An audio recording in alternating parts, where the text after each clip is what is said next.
Praise road. હું Stanley Macwan. મારી YouTube channel Gujarati Bible સ્ટડીમાં તમારું સ્વાગત છે.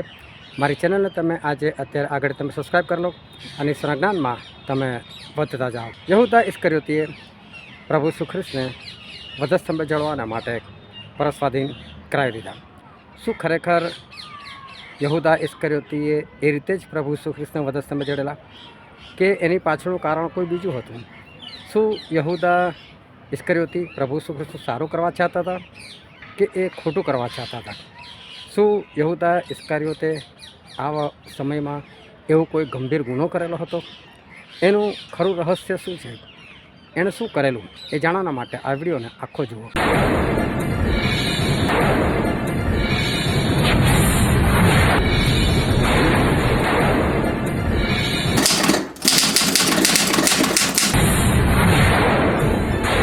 હાલેલુયા. આપણે ઈશ્વર પિતાના વચન તરફ જઈએ અને બાઇબલની અંદરથી યુહાનની લખેલી સુવાર્તા તેનો 4થો અધ્યાય અને આપણે વાંચીશું તેની 21મી કલમથી લઈને તેની 24મી કલમ સુધી. ઈસુ તેને કહે છે કે, બાઈ મારું માન, એવી વેળા આવે છે કે જ્યારે તમે આ પહાડ પર અથવા યરૂશાલેમમાં પણ બાપનું ભજન નહીં કરશો. જેને તમે જાણતા નથી તેને તમે ભજો છો. અમે જેને જાણીએ છીએ તેને અમે ભજીએ છીએ, કેમ કે તારણ યહૂદીઓમાંથી છે. પણ એવી વેળા આવે છે અને હાલ આવી છે કે જ્યારે ખરા ભજનારા આત્માથી તથા સત્યતાથી બાપનું ભજન કરશે, કેમ કે એવા ભજનારાઓને બાપ ઈચ્છે છે. દેવ આત્મા છે અને જેઓ તેને ભજે છે તેઓએ આત્માથી તથા સત્યતાથી તેનું ભજન કરવું જોઈએ. ઈશ્વર પિતાનો વાંચેલું વચન આપણા માટે પુષ્કળ આશીર્વાદિત છે અને ઈશ્વર પિતાનું વચન સત્ય છે અને બાઇબલનું વચન કહે છે તમે સત્ય જાણશો અને સત્ય તમને મુક્ત કરશે. એક દિવસ એક ભાઈ હતા અને એમણે કોઈક જગ્યાએ જવાનું હતું, કોઈ ગામડે, અને એમણે પેલી ગામ એવું હતું, અંતરિયાળ હતું, જગ્યા દૂર હતી અને એટલે બસની વ્યવસ્થા બહુ ઓછી હતી અને એટલે ટિકિટ એમણે બુક કરાવી દીધી અને સવારે નીકળવાનું હતું અને સાંજે રિટર્ન આવવાનું હતું. લગભગ 6 કલાકનો રન હતો અને એમણે જ્યારે ટિકિટ બુક કરાવી ઓનલાઈન, એટલે ઓનલાઈનની અંદર જે ઘડિયાળ દેખાડે છે એ ઘડિયાળ થોડી અલગ દેખાડે. આપણે 12 પછી ફરી પાછી 1 વાગે, પણ એ લોકો 12 પછી 13 વગાડે, એટલે આપણે ધ્યાનમાં રાખવાનું 13 એટલે 1 વાગ્યો એમ. હવે સવારે 5 વાગ્યાની બસ હતી અને આમને એવું કે ભાઈ મારે 5 વાગે જાય રિટર્ન આવવાનું છે ને, એટલે પેલી સવારની બસ કરાવી દીધી. અહીંથી નીકળવાની હતી એ 6 વાગ્યાની, ત્યાંથી નીકળવાની હતી 4 વાગ્યાની, સવારના 4 વાગ્યાની. એમને તો એવું કે મેં તો બરાબર જ કરાવી છે. સાંજ પડી એટલે બસની રાહ પણ જુઓ છે, હમણાં આવે હમણાં આવે હમણાં આવે, અને બસ આવતી જ નથી. અને પછી લાગ્યું કદાચ મોડી પડી હશે, એટલે કલાક બીજો રાહ જોયો. એમાં ઘણો બધો સમય થઈ ગયો અને પછી આખરે વિચાર્યું કે છોડો, હવે જેમ મળે એમ નીકળો અહીંથી. અને બહુ મુશ્કેલીથી ઘર તરફ એમનું આવવાનું થયું. 2-3 બસો બદલ્યા પછી, અને પછી એકદમ ખ્યાલ આવ્યો કે મારી તો આ ભૂલ થઈ ગયેલી છે એમ. હવે આ જે ભૂલ છે એ કોઈ જાણી જોઈને ભૂલ નથી કરી, આ અજાણતા થઈ ગયેલી ભૂલ છે. એવું નથી કે ઈરાદાપૂર્વક આ ભૂલ કરેલી છે, અજાણતા આ ભૂલ થઈ ગઈ છે. પણ કહું છું કે અજાણતા ભલે ને ભૂલ થાય, અજાણતા થઈ. સવારના 5 વાગ્યાની જે બસ હતી એને સાંજની 5 વાગ્યાની સમજીને કરી લીધી, પણ એણે અજાણતાથી કરેલી છે. તો ગવર્મેન્ટવાળા એવું કહે સારું તમારા માટે 5 વાગ્યાની બસ મૂકે સાંજની, તમે કર્યું તો ભોગવો, તમારે જોવું જોઈતું હતું. ભલે અજાણતા તમે કરો છો, એ અજાણતાથી ભૂલ થાય તો પણ એ ભૂલ જ છે. યહૂદા ઇસ્કરિયોતી એમણે પ્રભુ ઈસુ ખ્રિસ્તને પરસ્વાધીન કરી દીધા. પણ આજે ધ્યાનથી સમજજો કે ઈશ્વર વચન એ શું કહેવા માગે છે. યહૂદા ઇસ્કરિયોતીએ પ્રભુ ઈસુ ખ્રિસ્તને પરસ્વાધીન કરવાના માટે 30 ચાંદીના સિક્કા ખાતર એમણે વેચી દીધા. પરંતુ યહૂદા ઇસ્કરિયોતીએ પ્રભુ ઈસુ ખ્રિસ્તને શાના માટે પરસ્વાધીન કર્યા? કેમ યહૂદા ઇસ્કરિયોતીએ આવું કૃત્ય કર્યું? બાઇબલમાં એમના વિશે વિશ્વાસઘાતી એવો શબ્દ વાપરવામાં આવે કે યહૂદા ઇસ્કરિયોતી જે વિશ્વાસઘાતી હતો એ. પરંતુ પ્રભુ ઈસુ ખ્રિસ્તને એ પરસ્વાધીન કરે છે, એની પાછળનું ખરું કારણ શું હતું? એકવાર પ્રભુ ઈસુ અને એમના શિષ્યો એ લોકો બહુ ઊંચા પહાડ પર જાય છે અને ત્યાં એવું થાય છે કે મૂસા અને એલિયા એ પ્રભુ ઈસુ ખ્રિસ્તને મળવાના માટે આવે છે. પિત્તર, યોહાન, યાકૂબ ત્યાં હતા, પણ એ લોકો ઊંઘતા હતા. એ લોકોને ઊંઘ આવી ગયેલી અને પ્રભુ ઈસુ ખ્રિસ્ત પ્રાર્થના કરતા હતા. અને ત્યારે અચાનક જ પ્રભુ ઈસુ ખ્રિસ્તનું એકદમ રૂપાંતર થાય છે. એમનો ચહેરો એ સૂરજ જેવો પ્રકાશમાન થઈ જાય છે. એમના કપડાં એ અજવાળા જેવા થઈ જાય છે. મૂસા અને એલિયા ત્યાં આવે છે અને લોકો પ્રભુ ઈસુ ખ્રિસ્ત સાથે પ્રભુ ઈસુ ખ્રિસ્તના મૃત્યુ સંબંધી વાતો કરતા હતા. અને આ બધું અજવાળું થયું એટલે આ પિત્તર, યોહાન અને યાકૂબ એ લોકોની આંખ એકદમ ઉઘડી ગઈ. આટલું બધું અજવાળું સારું છે. અને લોકો કંઈક સમજે, કેમ કે તમે કોઈ આવી ધારણા નથી બાંધી કે આવું કશું થઈ શકે, મૂસા આવી શકે, એલિયા આવી શકે કે પછી અજવાળું થઈ શકે. એવી જ્યારે આપણે કોઈ ધારણા નથી ધરી અને ઊંઘમાં કોઈક બનાવ બની જાય તો તમે ઉઠો ને તો તમને એવું લાગે કે હજુ બી તમે હોશમાં જ નથી એમ. આ લોકો બધા હળબળે ગયેલા કે શું થયું છે એમ. અને જ્યારે લોકો લાગે છે કે હા ભાઈ અમે હોશમાં આવ્યા છે, ત્યારે તો મૂસા નહીં લ્યા લોકો છતાં પણ રહે છે. પ્રભુ ઈસુ ખ્રિસ્તના કપડાં જેવા તેવા થઈ જાય છે. પરંતુ એક વાદળી આવે છે ને વાદળી આવીને અંદરથી એક આકાશવાણી થાય છે કે આ મારો વાલો દીકરો છે જેનામાં રહીને હું પ્રસન્ન છું, કે છે તમે એનું સાંભળો. અને આ લોકો સાંભળે છે. પરંતુ પ્રભુ ઈસુ એ લોકોને લઈને નીચે ઉતરે છે. લઈને ઉતરે છે એટલે બીજા બી શિષ્યો જે બાકીના 9 શિષ્યો હતા એ લોકો પણ ત્યાં નીચે હતા.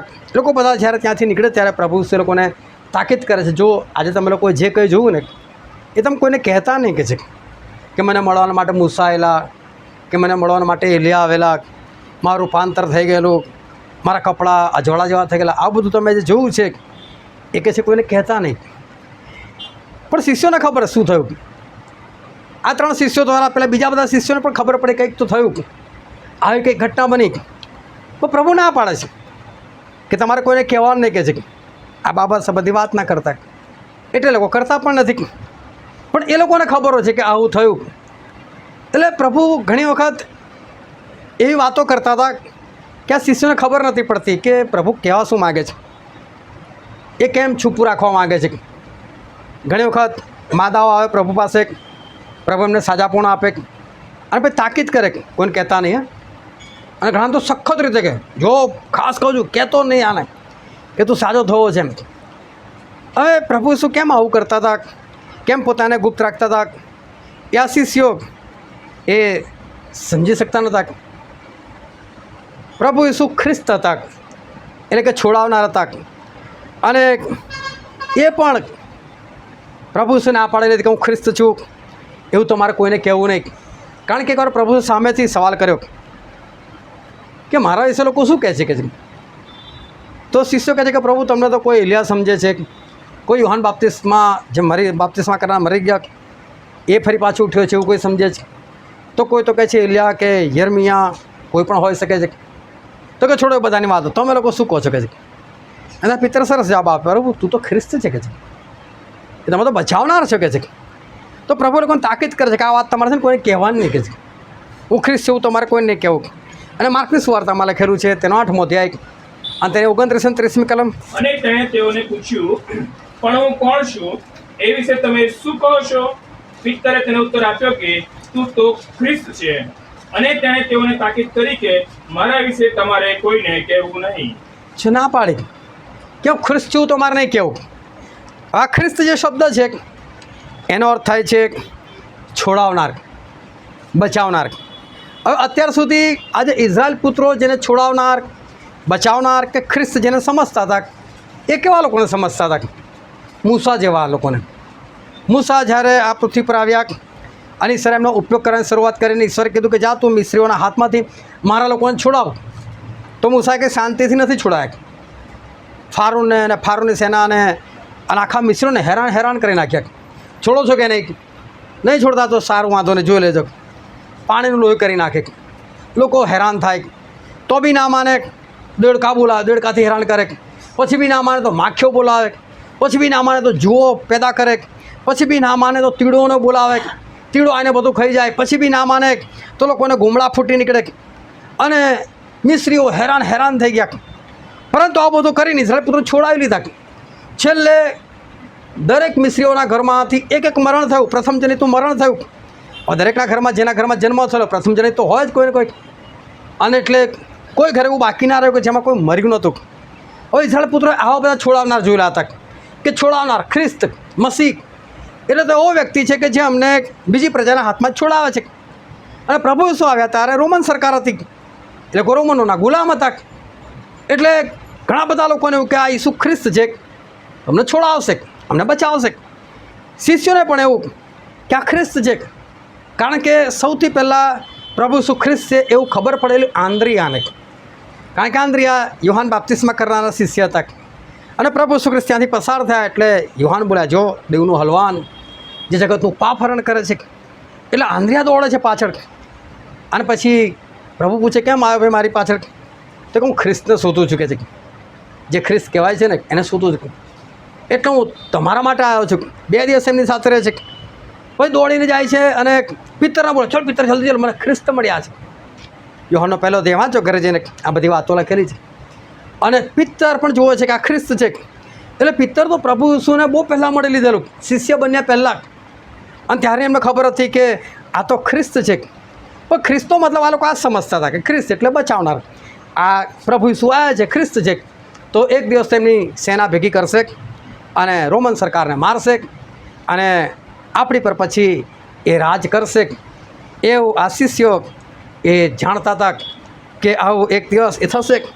શામસુન જો, શામસુનથી ફલિસ્તીઓ એટલા બધા હેરાન થઈ ગયા કે શામસુનને ઈશ્વરે એવી શક્તિ આપેલી કે જ્યાં જાય ત્યાં બિંદાસ છે. એટલે એમને ખબર 1000 આવશે કે 5000 આવશે, ફિકર જ નથી ને. ઈશ્વર આપણી સાથે છે ને, ઈશ્વર લડાવશે. એટલે છે ને બિંદાસથી ફલિસ્તીઓના દેશોમાં બિંદાસથી ઘૂસી જાય. ત્યાં જાય, ત્યાં લગ્ન કરે, એ લોકોને હેરાન કરે, એ લોકોના ખેતરનો ઊભો પાક બાળી નાખે. અને ખબર કંઈ થશે શું છે, જેટલા આવતા આવવા દો ને. એટલે ઇઝરાયલ પુત્રોને ખબર હતી કે આ બધા ખ્રિસ્ત એટલે આવા લોકો હોય. એટલે પ્રભુ ઈસુ ખ્રિસ્ત પણ એમાંના જ એક છે એમ. એ પણ અમને આ રોમન સરકારની હજુરમાંથી અમને બચાવશે. અને પ્રભુ ઈસુ ખ્રિસ્ત જ્યારે મરીને સજીવન થાય છે ત્યારે બાઇબલમાં એક કલમ લખેલી છે, આપણે વાંચીએ પ્રેરિતોના કૃત્યો અને તેનો પહેલો જ અધ્યાય અને તેની 6ઠ્ઠી અને 7મી કલમ. હવે તેઓ એકઠા થયા ત્યારે તેઓએ તેને પૂછ્યું કે પ્રભુ, શું તું આ વેળાએ ઇઝરાયલનું રાજ્ય ફરીથી સ્થાપન કરે છે? તેણે તેઓને કહ્યું કે જે કાળ તથા સમય બાપે પોતાના અખત્યારામાં રાખ્યા છે તે જાણવાનું તમારું કામ નથી.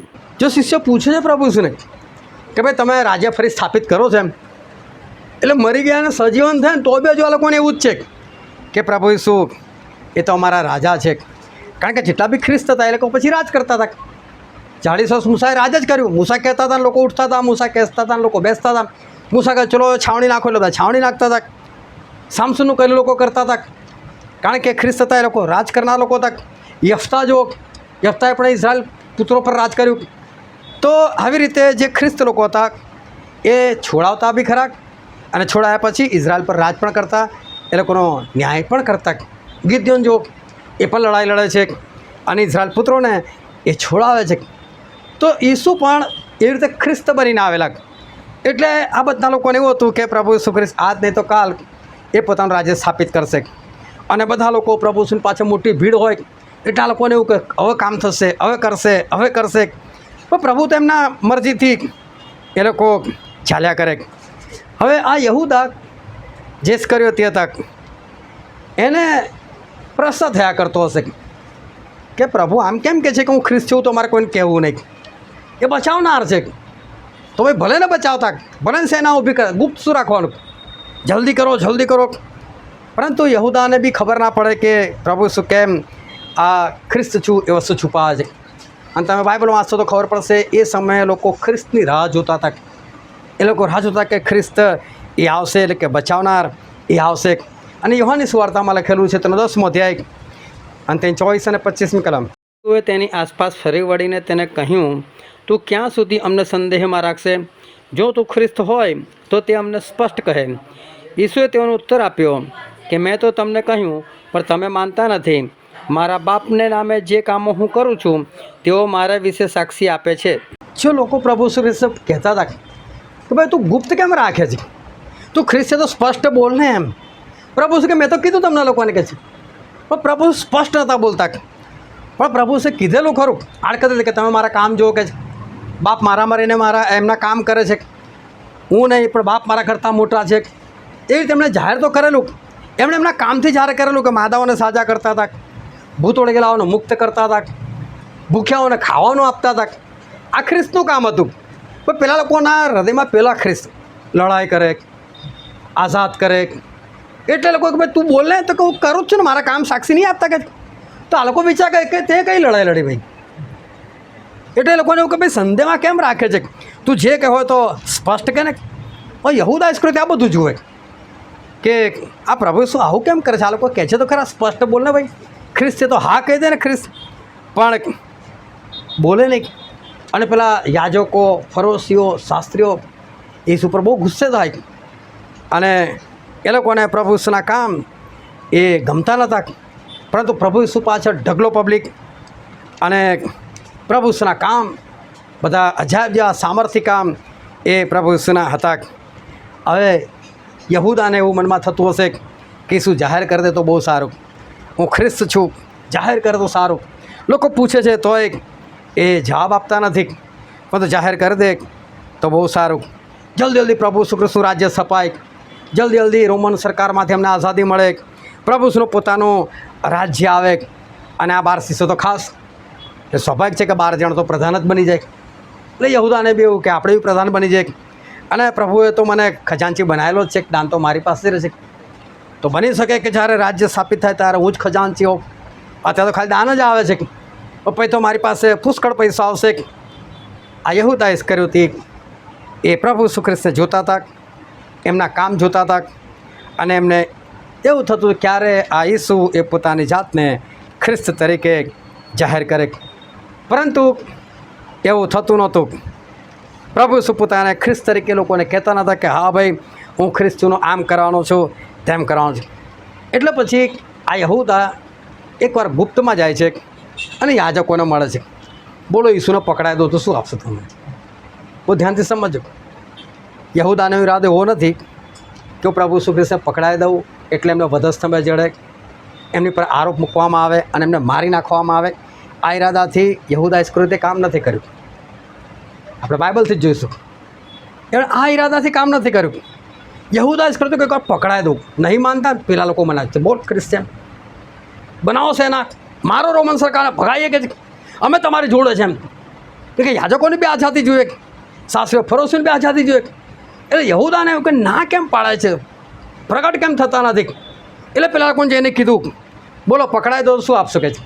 કે 30 ચાંદીના સિક્કા. યહૂદા ખુશ, પૈસાના પૈસા મળશે અને ઈસુ રાજા બની જશે. બેઉ કામ આપણા તો થઈ જશે. અને માથીની સુવાર્તામાં લખેલું છે કે 26મો અધ્યાય અને 14, 15, 16મી કલમ વાંચો. યહૂદા ઇસ્કરિયોત નામે તે 12માના એકે મુખ્ય યાજકોની પાસે જઈને કહ્યું કે હું તેને તમારે સ્વાધીન કરું તો તમે મને શું આપવા રાજી છો? અને તેઓએ તેને 30 રૂપિયા તોડી આપ્યા. અને ત્યારથી તેણે તેને પરસ્વાધીન કરવાનો લાગ શોધ્યા કર્યો. જો યહૂદા ઇસ્કરિયોતી 30 ચાંદીના સિક્કા લઈને આવ્યા અને હવે લાગ શોધે છે ક્યારે એવો મને લાગ મળે અને પ્રભુ શું સોંપી દો. આ જ ખ્રિસ્ત છે, પકડો આને. બહુ ધ્યાનથી સમજો. યહૂદા ઇસ્કરિયોતીનો કોઈ ખોટો એવો ઈરાદો નથી કે હું ઈસુને પકડાવું અને ઈસુને મારી નાખવામાં આવે. કારણ કે આ કામ એમણે પૂરું કર્યું છે. જ્યારે ગેથસેમાની વાડીમાં ગયા ત્યારે યહૂદા ઇસ્કરિયોતી ગયા અને સિપાહીઓ લઈને ગયા અને પ્રભુ ઈસુ ખ્રિસ્તને પરસ્વાધીન કરી દીધા.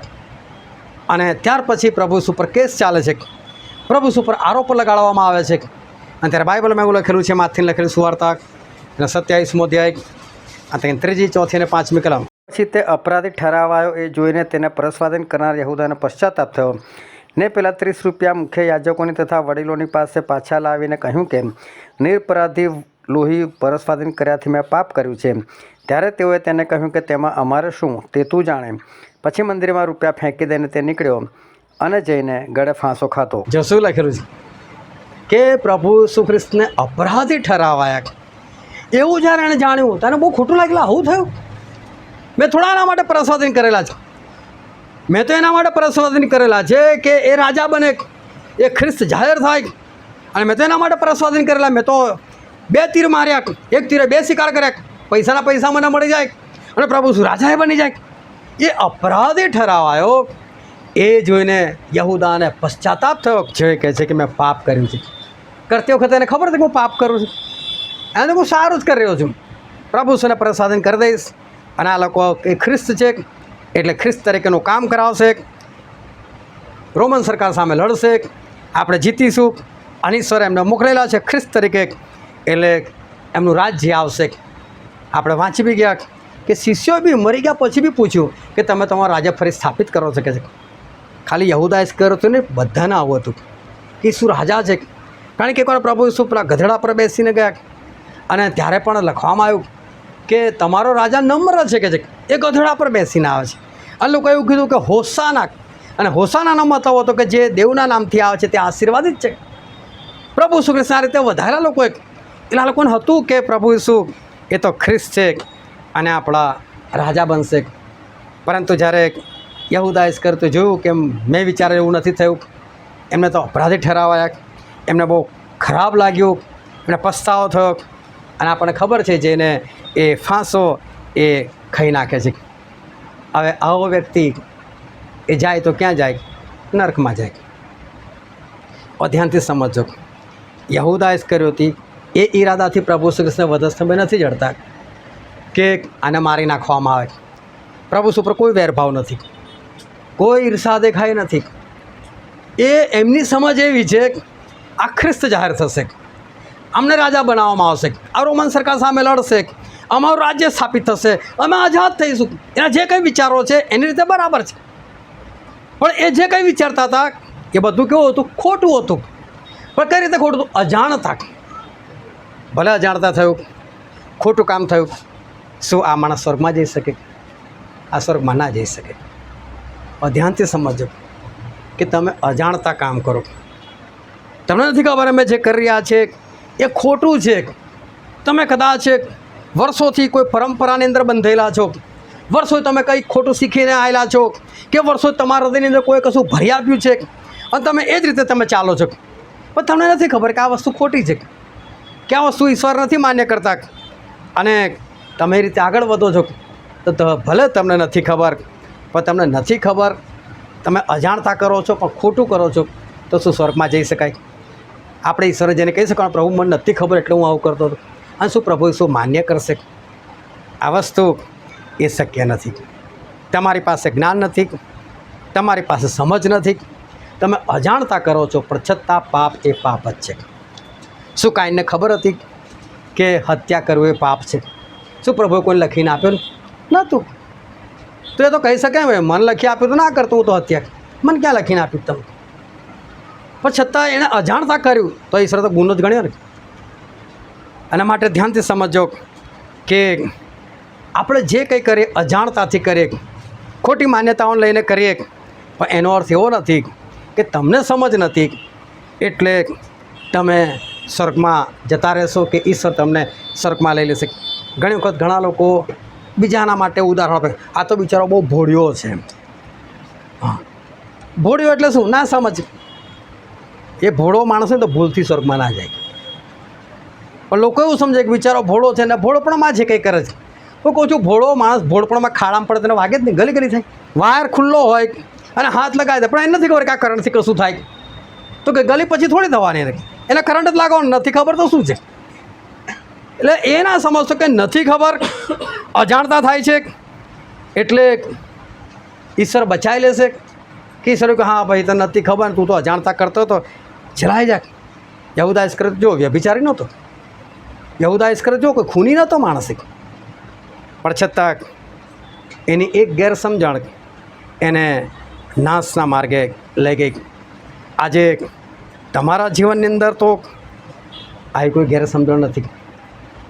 આજે ઘણી બધી જગ્યાએ શેતાનના ચર્ચ ચાલે છે અને શેતાના ચર્ચ ચાલે છે ને ત્યાં આગળ એ લોકો વધસ્તંભને છે ને ઉલટો રાખે છે, અને ખ્રિસ્તીઓ જુએ એટલે એ લોકોને બહુ ખરાબ લાગે કે આ વધસ્તંભ જે છે અમારું પવિત્ર નિશાન છે, અમારા ખ્રિસ્તીપણાનું નિશાન છે, અને આ લોકો આ તો ઊંધું રાખે છે ને એ રીતે લોકોને ખોટું લાગી જાય. ઘણા લોકો તો ગળામાં એટલે લટકાઈને ફરતા હોય કે આ ક્રોસ છે તો ભૂતો મારાથી દૂર ભાગશે, હા ને. ઘણા લોકો એવું સમજે કે આ ખ્રિસ્તીપણાની એક નિશાની છે, આના માટે આપણે રાખવી જોઈએ. ઘણા લોકો એવું બી સમજે પ્રભુ શું નથી કીધું તમારો વધસ્તંભ ઉંચકીને ચાલો, તો ઘણાને એવું લાગે ભાઈ આપણે વધસ્તંભ ઉંચકીને આપણે ચાલી રહ્યા છે. હું તમને કહું છું કે પ્રભુ શુંનો વધસ્તંભ કોઈ કે તો બનાવેલો નથી, શું એને સારું કામ કરેલું એ વધસ્તંભ પર તો પ્રભુ શુંને મરવું પડ્યું ને. તમે બાઇબલમાં વાંચશો તો ખબર પડશે કે વધસ્તંભને શ્રાપિત કીધેલો છે બાઇબલ. ગલાતીમાં લખેલું છે કે વધસ્તંભ એ શ્રાપિત છે. 3 અધ્યાય 13મી કલમ કે આ વધસ્તંભ એ શ્રાપિત વસ્તુ છે, આશીર્વાદિત નથી. વધસ્તંભ એના માટે છે કે પ્રભુ ઈસુ ખ્રિસ્તને તમારે મારી નાખવા હોય તો, કેમ કે પ્રભુ ઈસુ ખ્રિસ્તનું મરણ એની પર જ હતું, અને આજે બી જે પ્રભુ ઈસુને મારી નાખવા ચાહે છે એ શું રાખશે? વધસ્તંભ રાખશે. આ તો ખરો ભાઈ ગાડી, અને ચર્ચ પર બી એટલા માટે જ રાખે. અમારું ચર્ચ છે, અમે મેથોડિસ્ટ છે, કેમ કે બાઇબલમાં તો મેથોડિસ્ટ છે નહીં, બાઇબલમાં સીએનઆઈ નથી, બાઇબલમાં પેન્ટિકોસ્ટલ નથી, બાઇબલમાં બ્રધરન નથી, અને આ બધા પોતપોતાના ખોલેલા છે. એટલે કોઈ પ્રભુ છે એમ નથી. આ તો જોઈ લેજો ઉપર જ છે કોર્સ રાખી જ મૂકેલો છે. એ લોકોને એવું કે અમે સારી વસ્તુ મૂકેલી છે, પણ છે તો ગેરસમજણ ને. ગેરસમજણ બચાવશે. બહુ ધ્યાનથી સમજો તમે આજે કે માણસને નથી ખબર, અને કદાચ એ અજાણતાથી આ કરી રહ્યો છે. એ નથી ખબર કે ખરેખર ક્રોસ શ્રાપિત છે ને મારે ના રાખવો જોઈએ, પણ એ અજાણતા રાખે છે. તો એનો મતલબ એવો નથી કે એને કોઈ ફાયદો થશે. પ્રભુએ કીધું શિષ્યોને કે જો હું મરી જઈશ, 3જા દિવસ ઉઠીશ, તમારી પહેલાં હું ગાલિલમાં જતો રહીશ. એક વખતની ઈશ્વરે વારે ઘડે શિષ્યોની સાથે વાત કરેલી કે હું ઉઠીશ 3જે દાડે અને ઉઠીને તમારી આગળ ગાલિલમાં જઈશ. પણ શિષ્યોને છે ને આ વાત જ નથી સમજ પડતી. અને 3જા દિવસે પેલી મરિયમ ને માગદાલેની મરિયમ ને આ લોકો બધા ઉઠ્યા અને પેલી સુગંધિક પદાર્થો લીધા. સુગંધિક પદાર્થ એટલા માટે લીધેલા કે પ્રભુ ઈસુની જે કબર હતી ને એ આપણા કબ્રસ્તાન જેવી કબર નથી. ત્યાં પણ એવા કબ્રસ્તાન છે, પણ ઘણા લોકો છે ને પેલી ગુફા જેવું બનાવે પહાડની અંદર, અને એમાં યુસફ નામનો એક વ્યક્તિ હતો, એણે પોતાની કબર એડવાન્સમાં બનાવી રાખેલી કે હું મરી જાઉં તારે મને દાટજો. ત્યાં આગળ બાજુમાં એક રસ્તો જાય, અને ગુફાની અંદર આ ડેડ બોડી ખાલી રાખવાની, એની ઉપર માટી ના આવે, એટલે કે દબાઈ ના જાય, પણ અંદર ચારે બાજુ પથરાથી હોય, એટલે જે બહારનું આવરણ હોય આવું રૂમ જેવું. અને એટલે સ્વાભાવિક શું થાય, માણસો જે છે એ જો ત્યાંથી પસાર થાય ને તો એ લોકોને ત્યાંથી દુર્ગંધ આવે, કેમ કે એની ત્યાં છે ને કબરની ઉપર એક બારી જેવું કરેલું હોય કે જેમાંથી અંદરની દુર્ગંધ બધી બહાર આવી જાય. એટલે ત્યારે માણસો જાય ને તો પછી દુર્ગંધ આવે. એટલે આ લોકો શું કરે, 2-3 દિવસ થાય ને જેને સુગંધિત પદાર્થ નાખ્યા, 2-3 દિવસ થાય સુગંધિત પદાર્થ નાખ્યા, જો આવી કબર હોય તો. હવે પ્રભુએ કીધેલું કે હું તો 3જા દિવસ ઉઠીશ અને તમારે આગળ ગલીલમાં જઈશ. આ લોકો સમજ્યા નહીં, એટલે 3જા દિવસ ઉઠ્યા અને લોકો સુગંધિત પદાર્થ એટલે કે અત્તર બત્તર બધું લઈને ગયા કે લાવો નાખી દે પ્રભુ ઈસુની ડેડ બોડી પર. એ તો ત્યાં જ છે ને, પણ ત્યાં ગયા ત્યારે જોયું તો કબર તો ખાલી. અને સ્વર્ગદૂતે કીધું કે તમને કીધું નહોતું કે તમારે આગળ ગાલિલમાં જઈશ. હાલેલુયા. હવે વિચાર કરો, આ સ્ત્રીઓએ સારું કર્યું કે ખોટું કરેલું? પ્રભુએ શું કઈ જવાનું કીધેલું? ગાલિલમાં જવાનું કીધેલું. અને લોકો ગયા કઈ ખબર હતી, સાંભળેલું હતું કે પ્રભુ શું જીવતા થવાના છે, 3જા દિવસે ગાલિલમાં જવાના, તો ચલો આપણે ગાલિલમાં મળવા માટે જઈએ. અને આ લોકો પહોંચી ગઈ ખબર. ચલો એ લોકો તો ભૂલ કરી, પણ આજની સ્ત્રીઓ નહીં જતી 3જા દિવસ ફૂલ નાખવા માટે. ચલો ફૂલ નાખ્યા, હોય તો જેને પ્રાર્થના બી કરે, ખબર નહીં કોના માટે પ્રાર્થના કરે છે, કે મરેલો વ્યક્તિ તો એનો એ સમય ન્યાય થઈ ગયો, કાં તો સ્વર્ગમાં કાં તો નર્કમાં નાખી દીધો. તમે જે માટી પર તમે ફૂલ હાર ચડાવો છો, શું વિધર્મીઓ એ જ માટીનું પૂતળું ભરાઈને એની પર ફૂલ હાર નથી કરતા? તમને એવું લાગે છે કે અમે કોઈની કબર સજાય છે, પણ પ્રભુ શું કહે છે કે કબર માહિતી દુષ્ટતાથી ભરેલી છે. એ કબરની અંદર શું છે? દુષ્ટતા છે. અને એની પર તમે હાર ચડાવો તો તમે કોને હાર ચડાવો છો? અને તમે કદી પણ જોજો, તમારા મા હોય, તમારા બાપ હોય, તમારા દાદી હોય, તમારા દાદી, તમારા પતિ, તમારો કોઈ પણ મરી જાય, મરતાની સાથે છે ને એનું નામ બદલાઈ જાય છે, મરતાની સાથે જ. પછી કોઈ નહીં કહેતા હોય પેલા સેમ્યુલભાઈને આ બદલાવો, શું કહો, ડેડ બોડી લાવો, અને મરેલા માણસનું નામ ડેડ બોડી થઈ જાય. પછી નામ થોડું રહે છે, પછી કોઈ નામ નથી રહેતું, પછી ડેડ બોડી બની જાય છે. અને આપણે શામાંથી લેવાયા છે? માટીમાંથી રહ્યા છે. તે પૂતળું બની ગયું માટીનું, એની પર તમે ફૂલહાર ચડાવો તો તમે શું કરો છો? ભલે જાણતા કરો છો, પણ શું એ વસ્તુ પાપ નથી? બીજા લોકો બેસણું રાખે તો તમે શોક સભા રાખો છો, તો શું આ ખોટું નથી? કોઈ મરી ગયોનો શોખ કરવાનો હોય, ખાલી આમ ધ્યાનથી વિચાર. કોઈ મરી જાય ભલે તમારું ગમે એટલું અંગત સગું, હું કહું છું એ દિવસ છે ને હોટલમાં જઈને ખાવાનો પાર્ટી કરવાનો દિવસ છે, ભલે તમારું ગમે એટલું અંગત કેમ નથી, કારણ કે એ મરીને જો સ્વર્ગમાં ગયું છે તો સારું જ છે ને. તો તમારે આનંદ કરવો જોઈએ કે ના કરવો જોઈએ? અને એના કામ નહોતા, ભૂંડા હતા, નર્કમાં ગયો છો તો તમારે રડવાથી સ્વર્ગમાં લેવાના પ્રભુ? તો છોડો, તો ખાઈ પીને આરામ જ કરો ને, આનંદ જ કરો. સ્વર્ગમાં ગયો હોય તો, નર્કમાં ગયો હોય તો, નર્કમાંથી સ્વર્ગમાં નથી આવ્યો તો આનંદ જ કરો ને. પરંતુ આપણને નથી સમજ પડતી, અને આપણે કંઈક ખોટા કામ કરે, શોક સભા રાખી લઈએ છીએ, અને લોકો આવે મોઢું વાંકું કરીને આવે, કેમ કે ખબર છે લોકોને કંઈ એટલું બધું દુઃખ નથી. અને તમને બી હોય કે ના હોય, એક છોકરાની સગાઈ હતી, એક તો લગન એનું 32-33 વર્ષ થવાનું હતું, અને ઘણી બધી છોકરીઓ જોયા પછી ઠેકાણું પડેલું, અને છોકરાની સગાઈ હતી. 2 દિવસ પછી સગાઈ હતી, અને 2 દિવસ પહેલાં જ સગા મામા ઓફ થઈ ગયા, અને મને ફોન આવ્યો, સ્ટેલી ભાઈ આવું છે. અને હું એ જ જગ્યા પર હતો, એટલે હું પહોંચી ગયો. પણ મને મગજમાં પેલું રમે કે આની છોકરાને બિચારાને માંડ ગોઠવું છે, પરમ દિવસે સગાઈ છે, કાલનો એક જ દિવસ બાકી છે, પરમ દિવસ સગાઈ છે. હવે બધા સગા એ લોકો ભેગા થયેલા, બીજા મામા પણ હતા સગા બેઠા ને. મેં વળી બધાની વચ્ચે પૂછી નાખ્યું, ભાઈ હવે સગાઈનું શું કરવાનું? કે મારે સગાઈમાં હાજર રહેવાનું હતું. એટલે મેં પૂછ્યું, ભાઈ સગાઈનું શું કરવાનું છે? એટલે એકદમ સન્નાટો થઈ ગયો, છોકરો અને છોકરાનો બાપ તો એકદમ ચૂપ જ થઈ ગયા. પછી થોડી હિંમત રાખીને મને કહ્યું, સ્ટેલી ભાઈ તમે બોલો શું કરવું જોઈએ? મેં કરી નાખવાની સગાઈ, મરનારા મરી ગયા ને કરી નાખો સગાઈ. તો મરનારો બીજો સગ્ગો ભાઈ હતો, અને છોકરાની મમ્મી એ તો મરનારની સગ્ગી બહેન હતી. મારી વાતથી કોઈ સહેમત થાય કે હા ચલો ભાઈ કરી જ નાખો એમ. હવે એક દિવસ છોડીને આ સગાઈ હતી. હવે મને ફોન આવ્યો કે ભાઈ તમે આવો છો ને? મેં કહે આવવાનું છું જ. મને કે સગાઈ જ તમારે કરાવવાની છે. મેં કહું કે વાંધો નહીં. એટલે પાસ્ટરની જગ્યા પર હું હતો સગાઈ કરાવનાર, એટલે હું ત્યાં પહોંચી ગયો. અને મેં જોયું તો જે ઘરમાં મરણ થયેલું હતું બધા મસ્ત જોરદાર કપડાં પહેરીને આવેલા, તો મસ્ત બિરયાની બનાવેલી, શીરો બનાવ્યો, બધાએ પેટ ભરીને બિંદાસથી ખાધું. એટલે મેં કહું આ શું? તો કે ગઈકાલ શોખ ભગાઈ નાખ્યો કે આમ તો કે થોડા દિવસ લાગે, પણ હવે આમાં આવવાનું તો બધું પહેલાંથી પતાવી દીધું. શું આ બધું આપણે ખોટું નથી થઈ રહ્યું? લગ્નની અંદર મામો બિચારો કમાતો હોય કે ના કમાતો હોય, અને માણસો મામેરું આ બધું લઈને શું ખોટું નથી કરી રહ્યા? શું એ આપણા બાઇબલની વસ્તુ છે? બધી બહારની વસ્તુ નથી. ભલે કદાચ એની અંદર પેલું રીપકાવાળું વાંચવામાં આવે, હા ને, પાસ્ટર બી શોધી કાઢે આવું બધું, હા, પરંતુ એનો કોઈ અર્થ નથી.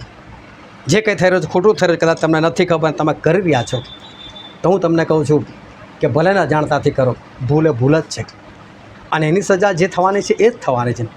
એવું નથી કે તમે અજાણતા કરો છો એટલે ઈશ્વર એવું કે હા ભાઈ તે તો અજાણતા કરેલું ને ચલાઈ જા સ્વર્ગમાં.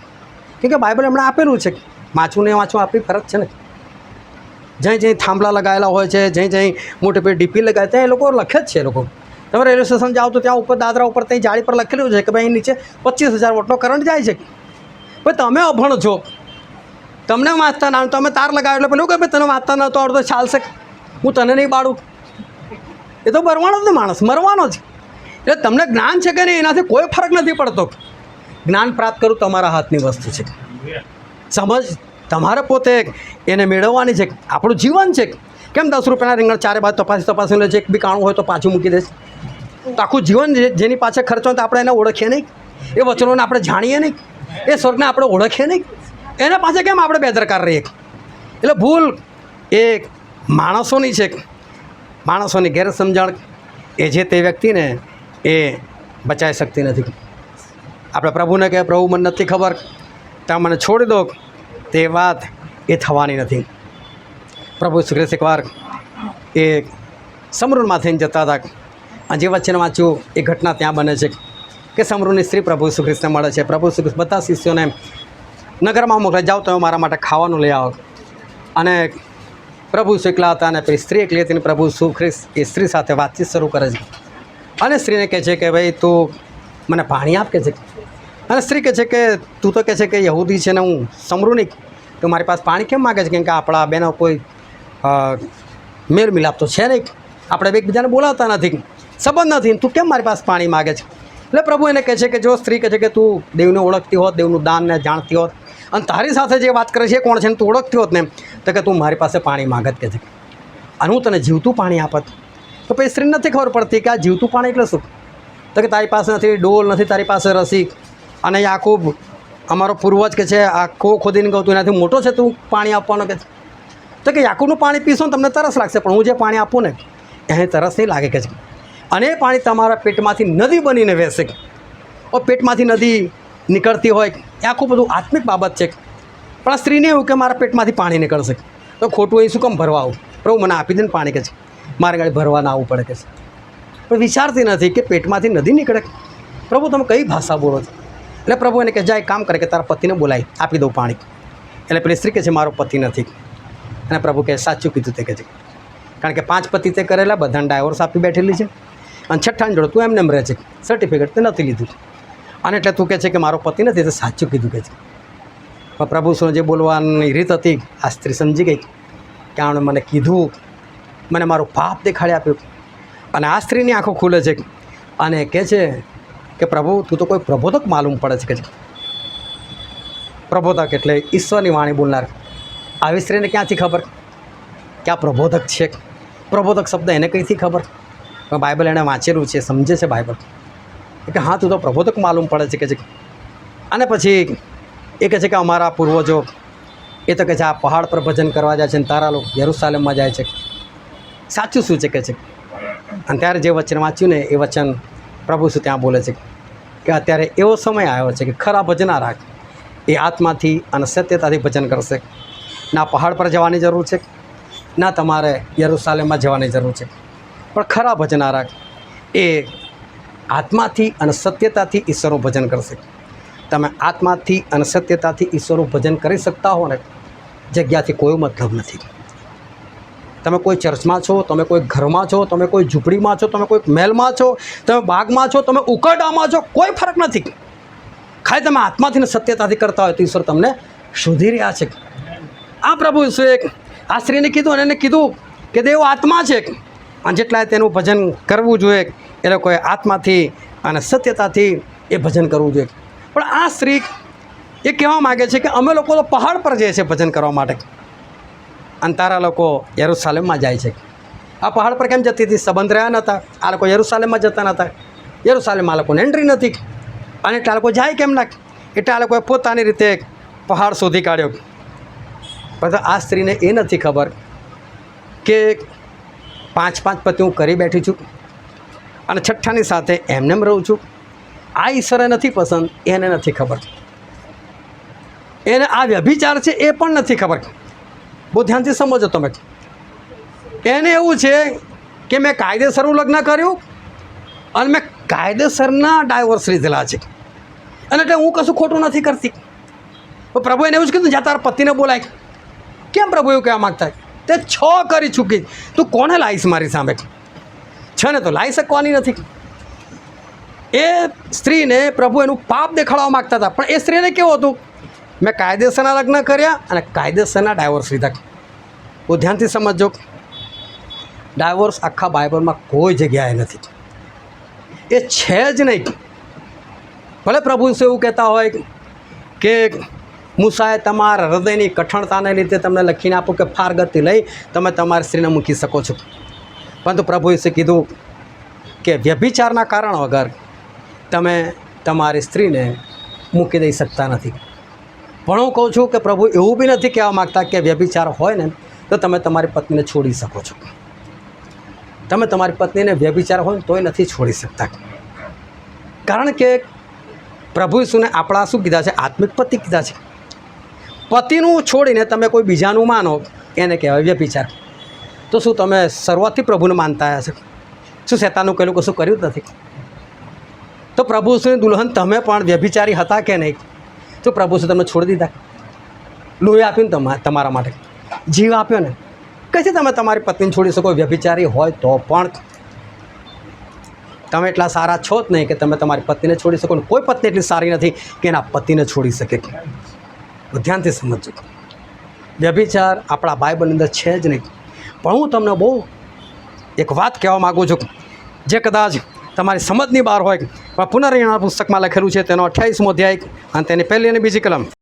અને જો યહોવા તારા દેવની વાણી ખંતથી સાંભળીને તેની જે આજ્ઞાઓ હું આજે તને આપું છું તે સર્વ પાડીને તું તેમને અમલમાં આણશે, તો એમ થશે કે યહોવા તારો દેવ પૃથ્વીની સર્વ દેશ જાતિઓ કરતાં તને શ્રેષ્ઠ દેશ જાતિ કરશે.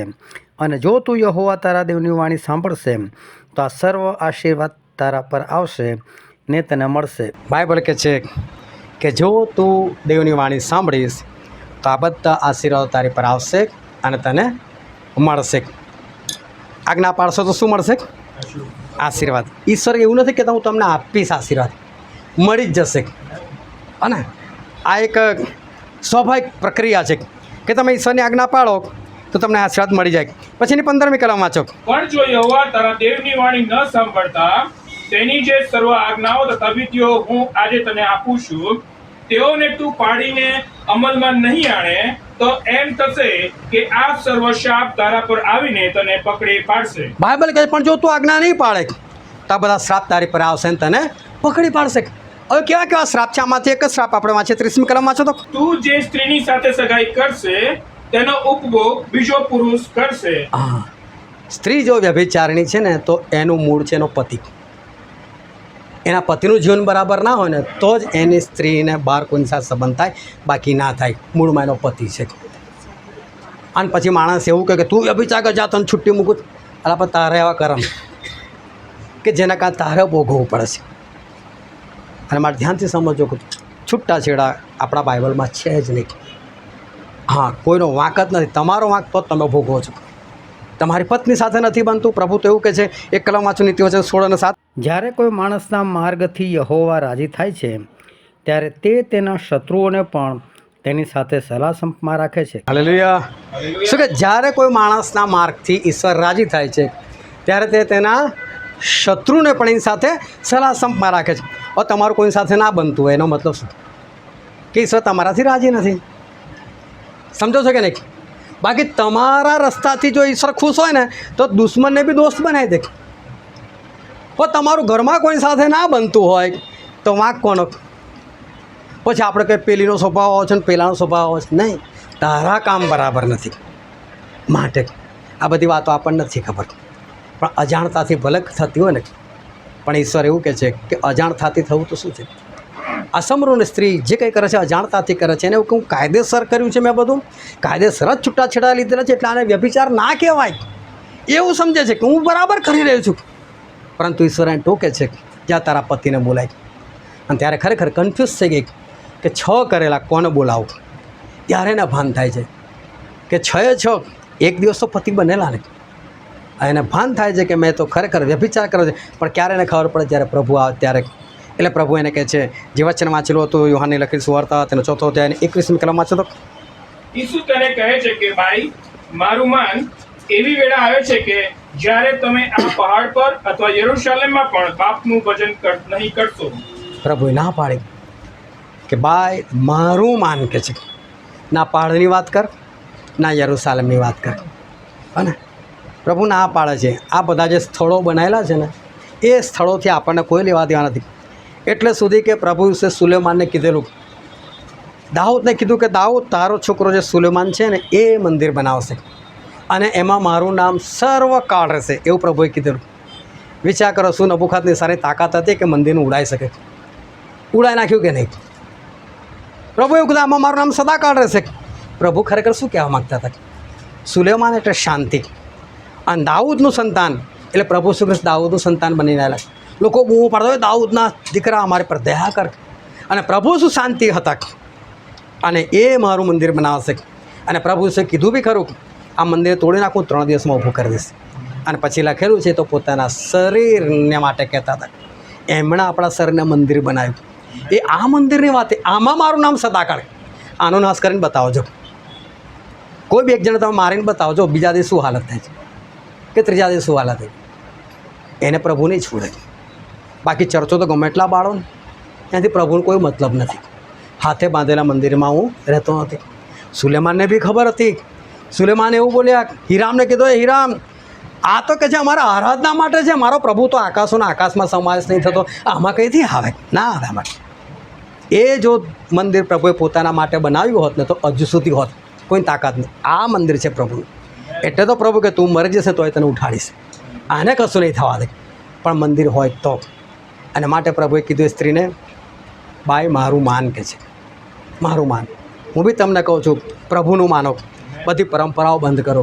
જે કંઈ ખોટું છે એને વખોડતા શીખો, એને છોડતા શીખો. ભલે બાપ દાદાઓથી આવ્યું, તમને નથી સમજ, પણ આજે ઈશ્વર જો સમજ પાડે છે ને તો એ બધી વસ્તુઓ બંધ કરો. અને બાઇબલમાં જે લખેલું છે એ તમે કરો. અને તમે કરશો તો આકાશનું રાજ્ય એ તમારું છે. બાકી ભલે તમે અજાણતા પણ કરશો, પણ જે એની સજા થવાની છે થશે. અને માટે અજાણતા કરે છે એ આપણને બચાવી શકવાનું નથી. હાલેલુયા. હવે આપણી આંખોને બંધ કરે, આપણા મસ્તકો એ જીવતા દેવની હજુરમાં નામાં એક વાલો સમય છે કે આપણે આપણી જાતને તપાસીએ. આ સમય છે કે આપણે પોતાની જાતને પ્રશ્ન કરીએ. આ સમય છે કે આપણે આપણા આત્માની પરીક્ષા કરીએ. શું આજે મારા જીવનમાં એવો કશો અંધકાર છે? શું આજે મારા જીવનની અંદર એવી કોઈ બાબત છે કે જે હું અજાણતા પણ ખોટી કરી રહ્યો છું? એ ભલે અજાણતા હોય, પરંતુ એનું ફળ જે મળવાનું છે એ જ મળે એમ છે. અને માટે આપણે પોતા પ્રત્યે સાવધાન રહીએ. આપણું જીવન જે ઈશ્વરે સોંપેલું છે એમને ખરા હૃદયથી આપણે ઓળખીએ, એમના વચનો બરાબર વાંચીએ, દરેક ગેરસમજણમાંથી આપણે બહાર નીકળીએ. અને ઈશ્વર જે આપણી પાસે કરાવવા માગે છે, આજ્ઞા આપણને આપે છે, એ જ પ્રમાણે આપણે એમની આજ્ઞાઓ પાળનાર છે. એમનું વચન જે પ્રમાણે કહે છે એ જ પ્રમાણે આપણે કરનાર છે. જેમ પ્રભુ છે સ્ત્રીને કીધું કે ભાઈ મારું માન, અને એમ જ આપણે પ્રભુનું માનનાર છે. આપણે વર્ષોથી જે પરંપરા છે એની અંદર ના પડીએ, પરંતુ આપણે પ્રભુને માનનાર છે અને પ્રભુના વચન પ્રમાણે આપણે ચાલનાર છે. આ વચન સમજવા માટે, ગ્રહણ કરવા માટે, એ પ્રમાણે ચાલવા માટે પ્રભુ ઈસુ ખ્રિસ્તની કૃપા આપણા દરેક પર થાય.